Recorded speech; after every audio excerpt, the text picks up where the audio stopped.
नमस्कार. मी राहुल अंजनाबाई बिभीषण दास. अक्का फाउंडेशन ही विविध क्षेत्रामध्ये काम करत असते. त्याचाच भाग म्हणजे प्रोजेक्ट आनंदी.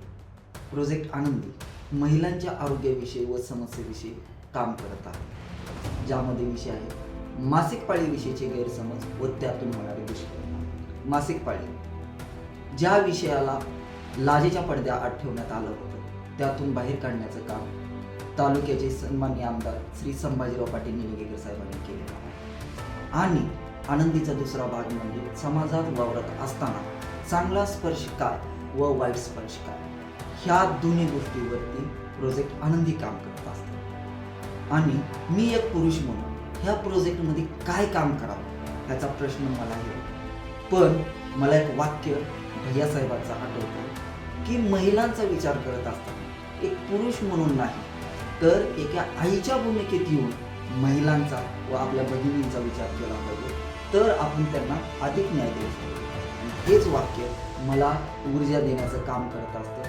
आणि हा आनंदीचा प्रवास ह्याही पुढे चालूच असणार आहे. पण ह्या प्रोजेक्टमध्ये मला काम करण्याची संधी दिली त्याबद्दल ह्या आनंदी व अक्का फाउंडेशनचे सर्वस्व असणारे माजी खासदार रूपाताई पाटील निलंगेकर, निलंगा तालुक्याचे सन्माननीय आमदार श्री संभाजीराव पाटील निलंगेकर, अरविंद पाटील निलंगेकर साहेब व आमच्या सर्वांच्या लाडक्या प्राजक्ता ताई यांचे मी मनापासून आभार व्यक्त करतो.